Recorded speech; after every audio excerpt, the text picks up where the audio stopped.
কুলাঙ্গার, জাহান্নামের কীট, এ বাউল নামের ফাউল। আবার তার পক্ষে নেতা গান গায়, তার পক্ষে নেতা সাফাই গায়, ওই নেতা কখনো প্রকৃত মুসলমান হতে পারে না। সে আবার মুসলমান দাবি করে বসে আছে। আবার এই বাউল আবার কি বলছে দেখেন, শুধু আল্লাহর এই কথার মধ্যে তো সীমাবদ্ধ রাখে নাই, সে সূরা নাসকে ব্যঙ্গ করছে। আপনারা দেখছেন, অনেকেই যারা যুবক আছেন তারা দেখছেন, সে সূরা নাসকে নিয়েও ব্যঙ্গ করা শুরু করছে।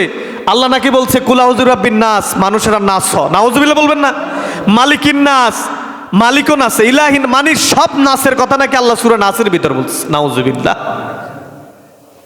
এখানে নাস অর্থ হচ্ছে মানুষ, আর সেই জানোয়ারের বাচ্চা কুলাঙ্গার যাহা সব সময় মানুষের ঈমান ধ্বংস করার জন্য বসে আছে, সে বলে কুল আউযু বিরাব্বিন নাস, মানে তোমরা নাস। সে অর্থ করছে, সে আবার মুসলমান দাবি করে বসে আছে। আবার তার পক্ষে নেতা গান গায়, তার পক্ষে নেতা সাফাই গায়, ওই নেতা কখনো প্রকৃত মুসলমান হতে পারে না। তাকে যদি ইসলাম থাকতো তাকে কতল করা হতো, কিন্তু ইসলাম তো নাই। তোমার মতো বাউল ফাউল, তুমি আল্লাহর শানে, কোরআনের শানে বেয়াদবি করবা। কুল আউযু বিরাব্বিন নাস মানে আল্লাহ বলছে এখানে নাসার কথা, মালিকিন নাস এখানেও নাকি আল্লাহ বলছে নাসার কথা, ইলাহিন নাস এখানেও নাকি আল্লাহ বলছে নাসার কথা। এই সূরা পুরা সূরার ভিতরে নাকি আল্লাহ বলছে তোমরা নাস, খালি নাস। নাউযুবিল্লাহ, নাউযুবিল্লাহ। আমার বাংলাদেশে হইছে এই যে গতকালকে একটা রিপোর্ট দেখলাম, 16 ঘন্টার ভিতর 13 বার হয়েছে ভূমিকম্প। এগুলো আমাদের হাতের কামাই। জহারাল ফাসাদ ফিল বাররি ওয়াল বাহার বিমা কাসাবাত আইদিন নাস। আল্লাহ রাব্বুল আলামিন বলে জলে স্থলে যা কিছু হয় সবগুলো মানুষের হাতের কামাই, উপরে নিচে যা কিছু হয় সব মানুষের কর্মফল। আল্লাহর কোরআন, তোমরা যা করবা তাই ভোগ করবা। এই যে আযাবগুলো আসে এগুলো আমাদের হাতের কর্মফল। আমরা তো অন্যায় করতেছি, অপরাধ করতেছি, আল্লাহ রাব্বুল আলামিন আমাদেরকে কতবার সতর্ক করতেছে, সতর্ক করে বলতেছে সতর্ক হও, এখনো সময় আছে। কিন্তু আমি আমার মতো, আপনি আপনার মতো সতর্ক হচ্ছি।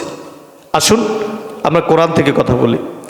আচ্ছা আপনারা বলেন, যেই কোরআন রাসূল করিম সাল্লাল্লাহু আলাইহি ওয়াসাল্লামের উপর নাজিল হয়েছে, এটা কি রাসূলের কথা? বলেন সবাই, বলেন কার কথা? বলেন সবাই, জবান খুলে বলেন কার কথা? আল্লাহ রাব্বুল আলামিন বলেন, হাবিব আমি আপনার উপর যেই কিতাব অবতীর্ণ করলাম, যেই কোরআন আমি আপনার উপর অবতীর্ণ করলাম, সেটা তো আপনার কথা নয়, এটা আপনার বাণী নয়। আপনি তামাম পৃথিবীর মানুষের জন্য রহমত, আপনি তামাম পৃথিবীর সকল ভাষাভাষী মানুষের জন্য আপনি রহমত। আমি আপনাকে তামাম পৃথিবীর মানুষের জন্য রহমত করে এই পৃথিবীতে প্রেরণ করলাম। আর তামাম পৃথিবীর রব হলাম আমি আল্লাহ।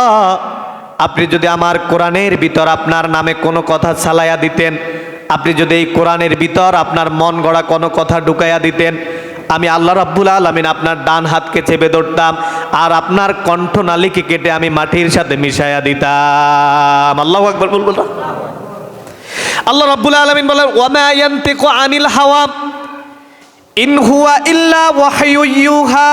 আমার হাবিব যা বলছেন, আমার রাসূল যা বলছেন, সবগুলা হচ্ছে আল্লাহর পক্ষ থেকে আসা ওহী। সুবহানাল্লাহ বলবেন না? ওয়ামা ইয়ানতিকু আনিল হাওয়া ইন হুয়া ইল্লা ওয়াহয়ু ইউহা। আমার রাসূল যা নিয়ে এসেছেন তা আল্লাহর পক্ষ থেকে যা আসছে তিনি তাই বলছেন। আমার রাসূল যদি তার মন গড়া কোনো কথা কোরআনের ভিতর চালাইয়া দিতেন, আল্লাহর কোরআন আপনি বাড়িতে গিয়ে মিলাবেন।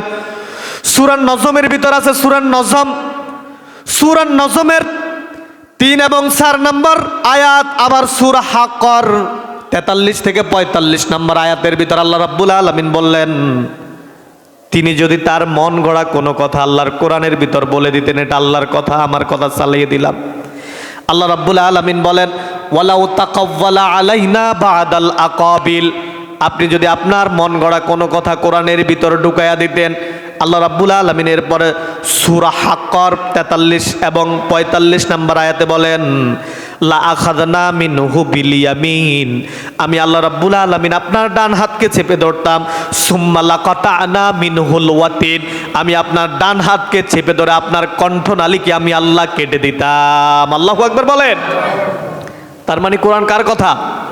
বলেন, সবাই বলেন, কার কথা?